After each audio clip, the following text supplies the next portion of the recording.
नमस्कार श्रोतेहो, आपणा सर्वांचं मनपूर्वक स्वागत करतो। आज आपल्या भेटीला कोरेगाव येथील ISO मानांकित शाळेचे मुख्याध्यापक तथा आदर्श शिक्षक माननीय प्रवीण स्वामी सर आज आपल्या भेटीला आलेले आहेत। आपण त्यांच्याशी संवाद साधूया। नमस्कार सर। नमस्कार। हॅलो उमरगा या लोकप्रिय टॉक शोमध्ये आपलं स्वागत आहे। सर, आपला परिचय। नमस्कार, मी प्रवीण स्वामी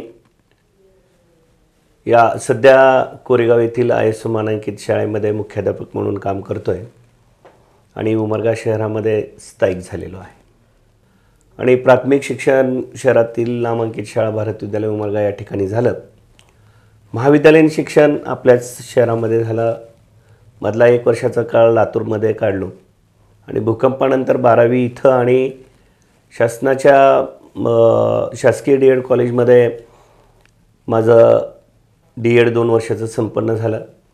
मनामध्ये खूप अपेक्षा होत्या की 12वी नंतर आपण काहीतरी डॉक्टर व्हावं, शास्त्रज्ञ व्हावं, इंजिनियर व्हावं, पण परिस्थितीनुरूप मला DEDला जावं लागलं आणि DED झाल्यानंतर माझं नशीब माझ्या पूर्वजांची पुण्याई, आईवडिलांचा आशीर्वाद यामुळं अगदी 3च महिन्यामध्ये मी नोकरीला लागलो। विशेष 20 वर्ष 2 महिने झाल्या नोकरीला लागलेला असल्यामुळं माझा सेवाकाळही आत्तापर्यंत खूप मोठा झालेला आहे। 26 वर्षाचा सेवाकाळ माझा पूर्ण झालेला आहे। चांगला शिक्षक म्हणून माझी ओळख विद्यार्थ्यांनी निर्माण केली, पालकांमध्ये ओळख झाली आणि पुढे आजपर्यंत देखील मी त्याच कामासाठी प्रयत्नशील असतो। सर, तुमची शिक्षक म्हणून समाजात आदर्श शिक्षक म्हणून ओळख आहे तर आहेच, परंतु तुमच्या सामाजिक उपक्रमातून तुम्ही जे आज उमरगा तालुक्यामध्ये निवेदन करता त्या निवेदनातून तुमची एक वेगळीच ओळख आज समाजात निर्माण झालेली आहे। तुम्ही हे निवेदनाचे धडे तुमच्या DED शैक्षणिक वर्षातच घेतलात का त्याच्यासाठी किंवा विशेष क्लास लावला होता? स्टेजवर उभारणं, माईक हाती घेणं हे कौशल्य आहे आणि मला आठवतं मी 6वीला होतो आणि 6वीला असताना जेव्हा लोकमान्य टिळकांच्या जयंतीविषयी मला बोलायचं होतं, माईक समोर उभा राहिलो आणि पहिल्या मिनिटामध्ये अध्यक्ष महोदय, पूज्य गुरुजन वर्ग, येथे जमलेल्या विद्यार्थी मित्रांनो म्हटलं आणि माईकमध्ये कुणी असा जोरात आवाज आला आणि तेव्हा माझं भाषण बंद झालं। जेव्हा मी DEDच्या गॅदरिंगच्या अँकरिंगला उभारलो आणि माझं असं झालं की याला अँकरिंग येते का नाही की म्हणून माझ्या शिक्षकांनी एकाच गाण्याची अँकरिंग दिली मला आणि ती अँकरिंग इतकी सुंदर झाली की एका ग्रामीण भागामध्ये गॅदरिंग होतं आणि त्या निवेदनाचं कौतुक तिथल्या मान्यवरांनी केलं आणि माझ्यामध्ये कॉन्फिडन्स निर्माण झाला की आपण एक निवेदक बनू शकतो। आता निवेदक व्हायचं म्हटलं की तुम्हाला सभादिटपणा पाहिजे, एक चांगला आवाज पाहिजे, माईक कसाही असला तरी तुमचा आवाज त्या माईकला ॲडजस्ट करता आलं पाहिजे। दुसरी महत्त्वाची गोष्ट, परिस्थितीनुरूप तुम्ही किती बोलावं हे तुम्ही ठरवायचं असतं। निवेदकाला सूचना देणारे, सांगणारे खूप लोक असतात, पण त्यांचं किती ऐकायचं आणि किती बोलायचं हे तुम्ही ठरवायचं असतं। दुसरी महत्त्वाची गोष्ट, वाचन प्रचंड पाहिजे। वाचनातल्या गोष्टी तुम्हाला लक्षात राहिल्या पाहिजेत, तेव्हा तुम्ही एक चांगला निवेदक बनू शकता। प्रशिक्षणाचा भाग म्हटला तर मी प्रशिक्षण कुठंच घेतलेलं नाही।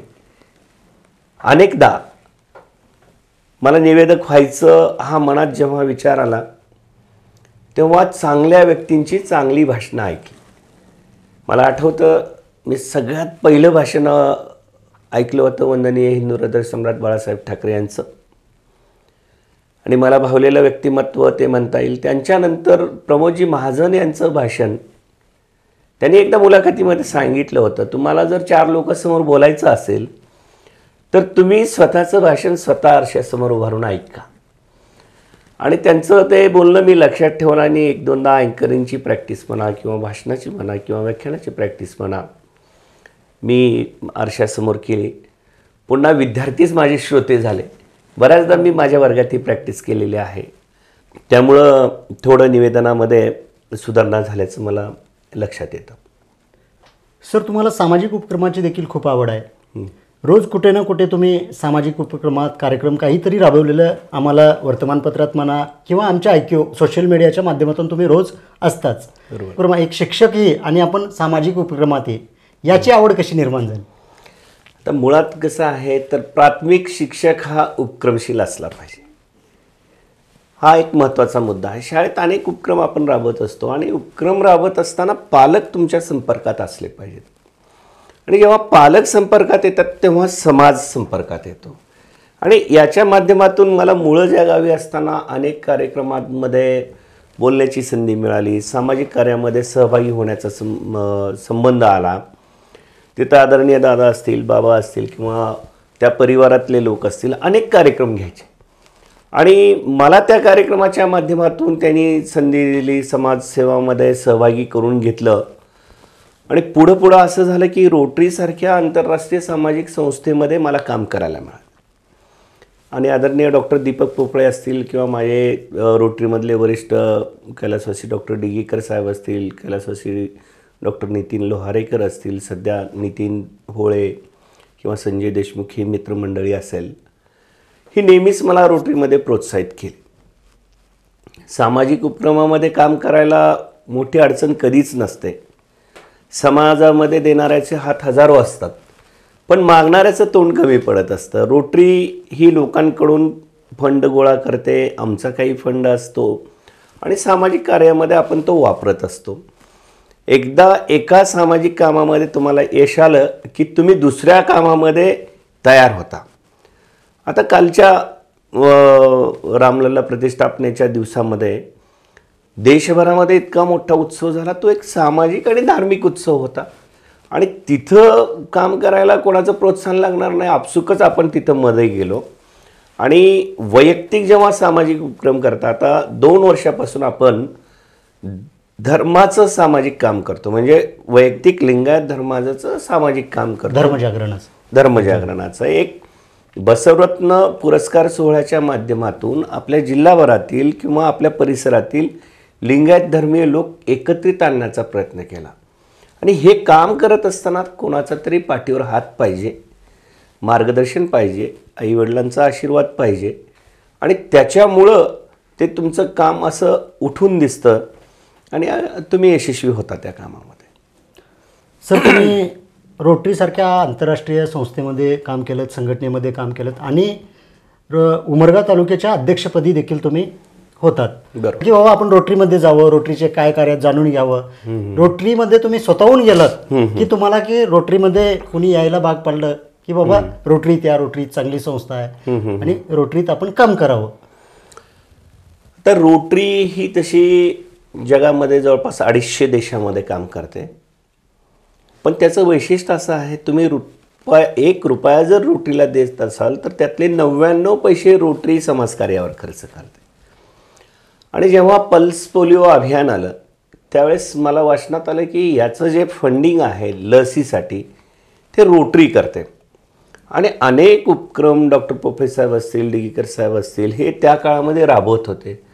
आणि मला रोटरीचं नेहमीच आकर्षण राहिलं की बाबा ही एक आंतरराष्ट्रीय स्तरावर काम करणारी संघटना आहे, सामाजिक संघटना आहे, तर तिथं आपलं प्रतिनिधित्व असलं पाहिजे, आपण असलं पाहिजे. मग माझ्याच गावचे असणारे युसुफ मुल्ला सर आहेत, त्यांनी मला रोटरीमध्ये इंट्रोड्यूस केला आणि पहिल्याच 1-2 वर्षामध्ये आपण तिथं कामाची एक छाप पाडली. दिलेले काम पूर्णपणे करणे आणि मन लावून करणे हे वैशिष्ट्य जर तुम्ही स्वतःचं ठेवलात तर नक्कीच कोणत्याही क्षेत्रामध्ये तुम्ही यशस्वी होता. रोटरीमध्ये एक प्रोटोकॉल आहे, सदस्य, पदाधिकारी, सचिव आणि अध्यक्ष. पण मी सदस्य ते अध्यक्ष डायरेक्ट 4 वर्षामध्ये झालो. आणि महत्त्वाचं, रोटरी तोपर्यंत खेड्यामध्ये किती पोचली होती मला माहीत नाही, पण माझ्या काळामध्ये 5 गावी मी दत्तक घेतली. त्याच्या अगोदर 2 वर्ष पाण्याचं दुर्भिक्ष होतं. डॉक्टर पोपळे साहेबांच्या मदतीनं आपण रोटरीची JCB 5 गावामध्ये अनेक दिवस ठेवली आणि तिथं नाला सरळीकरण, नदी रुंदीकरण, शेतरस्ते असे उपक्रम राबविले आणि ग्रामीण भागापर्यंत देखील आपण रोटरी पोचवण्याचा प्रयत्न केला. तिथून तितकं प्रोत्साहन मिळालं आणि आपण काम करत राहिलो. काम करत राहिलं की प्रोत्साहन आपोआप मिळत असतं आणि आपल्याला एक मनाला समाधान मिळतं. मुख्याध्यापक म्हणून जेव्हा रुजू झालो कोरेगावला, बरोबर, आणि ती शाळा आज ISO मानांकन प्राप्त शाळा आहे. बरोबर. या ISO मानांकन प्राप्त शाळेसाठी म्हणजे तुम्ही काय प्रयत्न केला? शाळेमध्ये काम करत असताना एक महत्त्वाचं आहे की तुम्ही मन लावून काम करा, पालकांमध्ये मिसळा, समाजाचा संपर्क साधा. समाज तुमच्या मदतीसाठी सदैव तत्पर असतं. आता अनेक, मी कोणावर टीका करण्याचा प्रश्न नाही किंवा काही कोणावर बोलण्याचा अधिकार मला तसा नाही. अनेक गुरुजी चाकोरीबद्ध जीवन जगतात. त्या चाकोरीबद्ध जीवनापेक्षा विद्यार्थ्याच्या भावविश्वामध्ये गुंतणं, पालकांना जवळ करणं, समाजाला जवळ करणं, गावात तुमच्या पदाधिकारी असतील तर त्यांना जवळ करणं आणि त्यातून तुमच्या शाळेचा विकास करणं, हे जर तुमच्या डोक्यात आलं तर नक्कीच तुम्ही ISO नाही तर एखादी आंतरराष्ट्रीय दर्जाची शाळा उभी करू शकता. आता माझं नशीब असं चांगलं आहे की मी शाळेत गेल्यानंतर पहिल्याच वर्षी माझे मुख्याध्यापक आदरणीय श्रीनिवास पवार साहेब यांनी ऑलरेडी ती शाळा 1 वर्ष ISO मानांकित केली होती. पुढं ते मला टिकवायचं होतं आणि ते टिकवत असताना लोकांमध्ये मी मिसळत गेलो आणि लोकांना आपल्या शाळेचं महत्त्व सांगत गेलो, शिक्षणाचं महत्त्व सांगत गेलो, चांगले उपक्रम राबवत गेलो, विद्यार्थ्यांना लोकांच्या समोर आणलं, त्यांच्या सुप्त कलागुणांना वाव दिला, पदाधिकारींच्या माध्यमातून, पालकांच्या माध्यमातून लोकवाटा गोळा केला आणि तो शाळेसाठी वापरला. आणि सगळ्या गोष्टीमध्ये जेव्हा पारदर्शकता असते तेव्हा लोक तुमच्यावर विश्वास ठेवतात. अगदी खरं आहे सर. एक शिक्षक म्हणजे शिक्षकाकडे समाजाचा पाहण्याचा दृष्टिकोनच वेगळा असतो, पण तो शिक्षक तसा वागला तर बरोबर आहे. खरं पाहता शी म्हणजे शीलवंत, क्ष म्हणजे क्षमाशील आणि क म्हणजे कर्तव्यनिष्ठ, या तिन्हीचा संघ मिळून शिक्षक होत असतो. 1,500 झाडं लावली, वृक्षारोपण केली आणि ती जोपासली, नुसतं लावून सोडलं नाहीत. ही संकल्पना तुमच्या डोक्यात कशी आली? महत्त्वाचा विषय असा आहे की वृक्षवल्ले आम्हा सोयरी या उक्तीप्रमाणे वृक्ष आपल्यासाठी जीवन आहेत. आणि ज्यावेळेस मी त्या शाळेमध्ये गेलो, ऑलरेडी तिथं माझ्या आधीच्या सहकार्याने त्याची सुरुवात केलेली होती. मी त्याच्यात खूप मोठं काम केलं असं मी म्हणणार नाही प्रामाणिकपणे, कारण तिथं झाडं लावलेली होती, तिथं जगवण्याचा मी एक उपक्रम घेतला. प्रत्येक मुलाला एक झाड वर्षभरासाठी त्याला दत्तक दिलं, त्या झाडावर त्याचं नाव लिहिलं आणि त्याला सांगितलं की बाबा हे झाड तुझं आहे. मग तो विद्यार्थी दररोज माझं झाड आहे म्हणून त्याला जपण्याचा प्रयत्न करतो आणि जपतो तेव्हा ते झाड मोठं होतं, टिकतं, त्याची लागवड चांगली होते. अशा पद्धतीनं त्या परिसरामध्ये, शाळेच्या परिसरामध्ये आम्ही जवळपास 1,500 वृक्षांची लागवड करू शकलो आणि ते वाढवू शकलो. पण शिक्षक संघटनेमध्ये काम करताना अगदी खालच्या पदापर्यंत ते राज्य उपाध्यक्ष पदापर्यंत तुम्ही मजल मारले. त्याच्यामध्ये तुम्हाला आलेले अनुभव काय? मुळात संघटन ही एक कला आहे, एक कौशल्य आहे. जेव्हा तुम्ही 4 लोकांचं नेतृत्व करू इच्छिता, तुमच्यामध्ये ते गुण असलेच पाहिजेत. जेव्हा एखादी अडचण येते तेव्हा माणूस संघटनाचा विचार करतो. आणि शिक्षण क्षेत्रामध्ये काम करीत असताना अनेक अडचणी आहेत. त्या अडचणीचा सामना करत असताना आपल्याला वाटलं की आपण एखाद्या संघटनेमध्ये असावं. संघटनेमध्ये जाण्याचा योग आला तेव्हा मी महाराष्ट्र राज्य प्राथमिक शिक्षक संघ त्यावेळेस निवडला आणि ते करत असताना लोकांच्या पर्यंत जाणं हे सगळ्यात महत्त्वाची गोष्ट आहे. तुमच्यापर्यंत लोक अडचणी घेऊन येतील असं नसतं, तर तुम्ही त्यांच्यापर्यंत जाऊन अडचणी जेव्हा विचारता तेव्हा लोक विश्वास ठेवतात आणि त्या विश्वासाच्या बळावर मी या ठिकाणी शिक्षक संघाचा तालुका पदाधिकारी ते राज्य उपाध्यक्ष पदापर्यंत मी काम करू शकलो. जिल्हाभरातले नव्हे तर आपल्या भागातल्या अनेक शिक्षकापर्यंत, शिक्षिका भगिनीपर्यंत पोहोचू शकलो. त्यांच्या अडचणी आपल्या स्तरावर, तालुका स्तरावर असतील, जिल्हा स्तरावर असतील, राज्यस्तरावर असतील, त्या सोडवण्याचा प्रयत्न केला. आणि संघटनेमध्ये काम करत असताना लोकांचा विश्वास कमवणं ही महत्त्वाची गोष्ट आहे आणि ते मी कमवण्यामध्ये यशस्वी झालो असं मला वाटतं. सर, तुमचा एक कोरोना काळामध्ये लागलीच म्हणजे एक 2020-21 मध्ये शिक्षणाचा लाऊडस्पीकर हा पॅटर्न खूप राज्यभर गाजला आणि ते प्रत्येक शाळेनं राबवण्याचा प्रयत्न केला. ही संकल्पना आपल्याला कसं काय सुचली? शिक्षणाचा लाऊडस्पीकर पॅटर्न जिल्हा परिषद प्राथमिक शाळा कोरेगाव हा माझ्या आयुष्यातला एक ड्रीम प्रोजेक्ट असल्यासारखा होता. सुचला असा, कोरोना अतिशय भयानक परिस्थितीमध्ये होता, तरी देखील मन कुठंतरी माझं मला खात होतं की आपण शाळेकडे गेलो नाही, विद्यार्थ्यांच्या संपर्कात नाही. पण माझे सहकारी शिक्षक, मी, गावकरी, त्या वेळेसचे सरपंच, उपसरपंच, ह्या सगळ्यांच्या मनामध्ये एक भावना होती की विद्यार्थी शिकले पाहिजेत, शिक्षणाच्या संपर्कात असले पाहिजेत.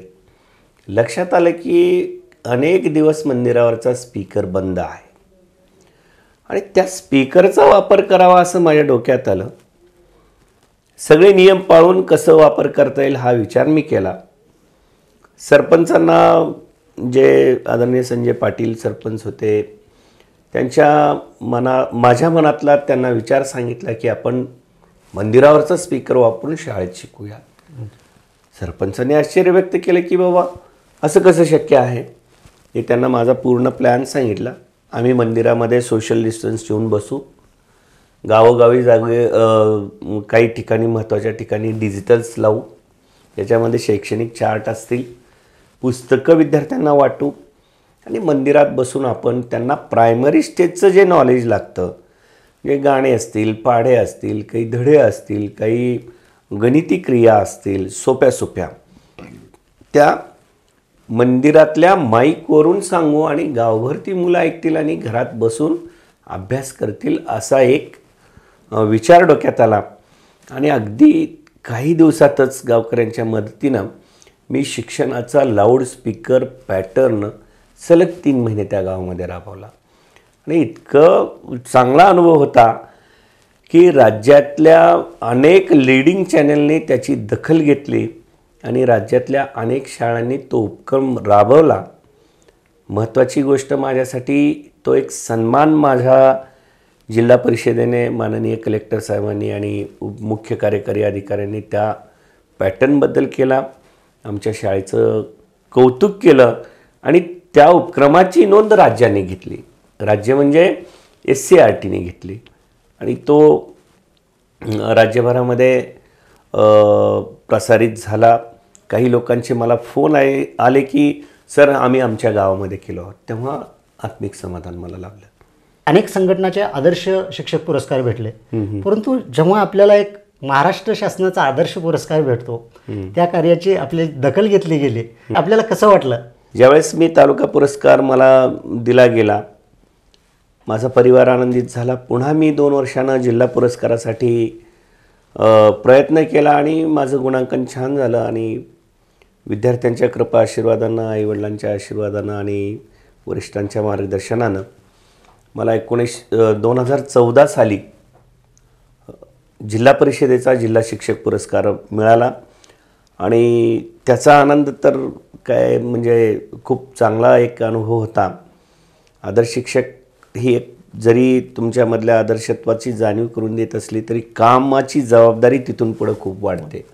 कारण तुमच्या पाठीमागे एक आदर्श शिक्षक लागलेला असतो आणि त्याच्यानुसार काम करण्याची तयारी आपल्या मनामध्ये ठेवायची आणि पुढं काम चालू ठेवायचं. पुरस्कार मिळत राहतात, आपण काम करत राहिलं पाहिजे. अगदी खरं आहे सर. कोणताही पुरस्कार भेटला की एक आपल्याला आचारसंहिता लागते आणि त्या आचारसंहितेमध्ये राहून आपण कार्य करावं लागतं. सर, आपली एक म्हणजे आदर्श कुटुंब पद्धती देखील आहे. बरोबर. संपूर्ण घरानं सुशिक्षित. बरोबर. याच्यामध्ये महत्त्वाचं मोलाचं योगदान कोणाचं? आता ज्यावेळेस एखादं कुटुंब आदर्श असतं, त्या कुटुंबातील वरिष्ठ व्यक्ती आदर्श असेल तर ते कुटुंब आदर्श होण्याची शक्यता जास्त असते. माझे आजोबा प्राथमिक शिक्षक, जिल्हा परिषदेचे प्राथमिक शिक्षक आणि 33 वर्ष एकाच ठिकाणी सेवा केलेले कैलासवासी कासरे स्वामी गुरुजी म्हटलं की या परिसरातील नाही तर या राज्यातील अनेकांचा आदर्श आहेत आणि ते माझे आजोबा होते. हे माझं खूप मोठं नशीब आहे. माझी आई कष्टाची मूर्ती जिला मी म्हणतो, त्यांच्यामुळं आमच्या परिवाराला, त्याचसोबत आमची जी मामा मंडळी आहे, माझे वडील असतील किंवा कुटुंबातील इतर सदस्य असतील, त्यांनी कुटुंब एकत्रित राहावं यासाठी सतत प्रयत्न केला. आणि आईचा आदर्श तर मी माझ्यासमोर ठेवतो, कारण अतिशय हालाकीच्या आणि प्रतिकूल परिस्थितीमध्ये स्वतःचं शिक्षण लग्नानंतर पूर्ण करून एक नोकरी सांभाळणं, दररोज 10 रुपयाच्या पगारीवर नोकरी करणं, कुटुंब सांभाळणं, ह्या गोष्टी त्यांच्या जेव्हा जेव्हा डोळ्यासमोर येतात तेव्हा आपण काय होतो आणि आत्ता काय आहोत आणि कसं पुढं वागलं पाहिजे याची सतत जाणीव होते. आणि त्या जाणीवेतून आम्ही आमचं कुटुंब चालवत असतो. आज माझ्या परिवारामध्ये माझं खूप मोठं नशीब आहे की 75 ते 80 वर्षाचे वडील आहेत, 65 ते 70 वर्षाची आई आहे. दोघं भाऊ आहोत, दोघंही एकत्रित कुटुंबामध्ये राहतात. जी काही लेकरं आहेत ती चांगल्या पद्धतीचं शिक्षण घेत असतात. आणि आम्ही नेहमी प्रयत्नशील असतो की आपल्या परिवारासारखं इतर परिवारांनी राहावं. आणि मी म्हणत नाही की आमच्या परिवाराचा आदर्श घ्यावा, पण कमीत कमी त्या पद्धतीनं राहावं अशी अपेक्षा असते. एकत्रित कुटुंब पद्धतीमध्ये राहत असताना अनेक गोष्टी ह्या ॲडजस्टमेंटच्या असतात, एकमेकाला समजावून घेण्याच्या असतात. आणि तुमच्यात जर समजून घेण्याची कुवत असेल तर नक्की तुम्ही एक चांगलं आयुष्य जगू शकता. खरं आहे सर. असं म्हणतात की मुलगी शिकली प्रगती झाली, परंतु ज्या कुटुंबातच आई सुशिक्षित आहे ते कुटुंब अडाणी अशिक्षित राहू शकत नाही. हे पूर्ण म्हणजे आईचे तुम्हाला आशीर्वाद आहेत, त्यामुळे आज सर्व कुटुंब आपलं सुशिक्षित आणि एकदम आनंदी कुटुंब आहे. सध्या म्हणजे गेल्या विधानसभेपासून एक चर्चा आहे की प्रवीण स्वामी सर राजकारणात प्रवेश करणार, विधानसभा लढवणार, एक चर्चा आहे. ही चर्चा कितपत तथ्य आहे, कितपत सत्य आहे? आणि तुम्ही जर विधानसभा लढवणार असाल तर ती कोणत्या पक्षाकडून आपण लढवणार आहात? अतिशय कठीण आणि विचारपूर्वक उत्तर द्यावं असा प्रश्न आहे.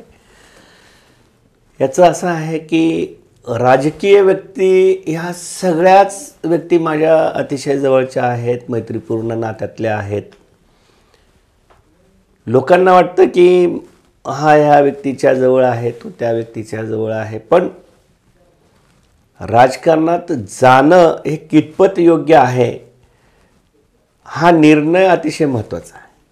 एक आपण सामान्य कुटुंबापर्यंत आत्ता ज्या पातळीवर आलेलो आहोत तिथं माझ्यासारख्या एका जिल्हा परिषदेच्या शिक्षकाची चर्चा विधानसभेच्या निवडणुकामध्ये आमदार होऊ शकतो किंवा उमेदवार होऊ शकतो अशी होते, तेव्हा माझ्यासाठी ती भाग्याची गोष्ट आहे. कारण मला वाटत नाही की एखाद्या जिल्हा परिषद शिक्षक किंवा संस्थेच्या शिक्षकाची देखील एवढी चर्चा झाली असेल. आणि माझी गेली 6 वर्षे चर्चा आहे. राजकारणमध्ये येणं हा एक योगायोगाचा भाग आहे किंवा योगायोग असेल असं मी समजतो. आवडत नाही कोणाला राजकारणात येणं, कोणाला आवडतं, पण माझ्या बाबतीत जर विचारलात तर एक सुप्त इच्छाशक्ती केव्हापासूनची लोकांनी निर्माण केली आहे असं म्हणायला अडचण नाही. कारण एक प्राथमिक शिक्षक म्हणून मी खूप प्रयत्नशील असतो. उमरगा लोहारा विधानसभा मतदारसंघ जेव्हा राखीव झाला तेव्हा विद्यमान आमदार साहेब आणि काही मंडळींची चर्चा होती. जेव्हा दुसऱ्या टर्मची निवडणूक लागली तेव्हापासून थोडं लोकांनी सांगायला सुरू केलं की सर तुम्ही प्रयत्न करायला हरकत नाही, राजकारणात यायला हरकत नाही वगैरे वगैरे वगैरे. पण राजकीय परिस्थिती पाहता आपण निवडणुकीमध्ये उतरावं हे मनापासून कधी वाटलं नव्हतं. पण हेही तेवढंच खरं आहे की एखाद्या मान्यताप्राप्त पक्षाने किंवा राष्ट्रीय स्तरावर काम करणाऱ्या पक्षांनी जर आपल्याला उमेदवारी दिली तर नक्की आपण त्याचा विचार करू शकतो.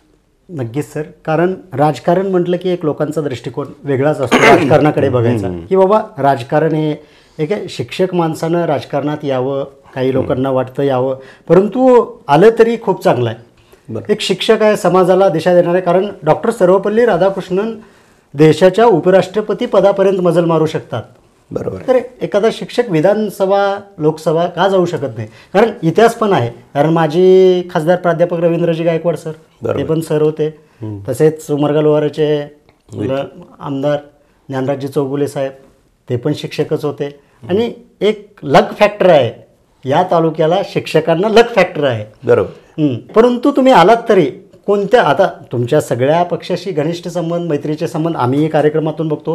प्रत्येक पक्षाच्या तुम्ही व्यासपीठावर असता, कारण उत्तम निवेदक ही तुमची एक छाप पडलेली आहे. त्या माध्यमातून तुम्ही उमरग्यातला कोणता का छोटा मोठा कार्यक्रम आहे ना, तिथे तुम्ही असताच. आणि जर तुम्हाला संधी मिळाली तर राजकीय कोणत्या पक्षाकडून आपण लढवणार सर? प्रश्न तसा खूप अवघड आहे. कारण शैक्षणिक सेवेमध्ये असताना मी त्याविषयी भाष्य करणं किंवा त्याविषयी मत व्यक्त करणं थोडंसं कठीण असतं. कारण शासकीय नियमच असा आहे की जिल्हा परिषदेचे शिक्षक आहात, तुम्हाला काही आचारसंहिता आहे. जर मी संस्थेत असतो तर मी हॅलो उमरग्याच्या माध्यमातून एक सांगू इच्छितो की कदाचित गेल्या 10 वर्षापूर्वी मी उमेदवार राहिलो असतो. जिल्हा परिषदेचा शिक्षक, त्यात अतिशय गरिबीच्या परिस्थितीतून वर आलेला असल्यामुळं ही गोष्ट माझ्यासाठी कठीण आहे. कधी माझ्यासाठी सोयीचा हा राष्ट्रीय पक्षच असेल हे नक्की. प्रादेशिक पक्षामध्ये पण उमेदवारी मिळाल्याचा आपण प्रयत्न करायला काही अडचण नाही. मी कोणत्या पक्षाचा पदाधिकारी नाही किंवा पक्षाचं बांधिलकी जर असं म्हटलं तर ते मला सांगायला कठीण जाईल. कारण प्रत्येक पक्षामध्ये अतिशय जवळचे मित्र आहेत. प्रत्येक लोकांना वाटतं की हे या पक्षाचा उमेदवार राहावा. पण शेवटी संधी जिथून योग्य आहे, जे माझ्या पुढल्या भवितव्याची काळजी करणारे लोक आहेत, त्यांच्यासोबत जायला मला नक्की आवडेल. मी पक्षाचं नाव कदाचित सांगू शकत नाही. नक्कीच सर, कारण राजकारण हे असे क्षेत्र आहे की तिथे गेल्यानंतर माणूस शक्यतो आपल्या सोयीचेच व्यक्ती बघणार. लोकांच्या सेवेसाठी येणं काय हरकत नाही, कारण प्रत्येकाला वाटतं की आपलं करिअर कुठेतरी हो, आपण विधानसभेत जावं आणि लोकांसाठी प्रश्न मांडावेत. बरोबर आहे. हे प्रश्न मांडण्यासाठी तुम्हाला ही संधी लावावी आणि तसंच तुम्हाला पुढील कार्यासाठी शुभेच्छा. आज आपल्या हॅलो उमरगा चॅनलवर मुख्याध्यापक प्रवीण स्वामी सर, अनेक वेगवेगळ्या संघटनात कार्य केलेले, सामाजिक उपक्रमात कार्यरत असलेले, आदर्श शिक्षक पुरस्कार म्हणून ज्यांची छवी आहे, रोटरी क्लबसारख्या आंतरराष्ट्रीय संस्थेत ज्यांचा प्रदीर्घ अनुभव आहे, ते आपल्या हॅलो उमरगा चॅनलवर आले. त्याबद्दल मनस्वी आनंद वाटला. धन्यवाद सर. धन्यवाद.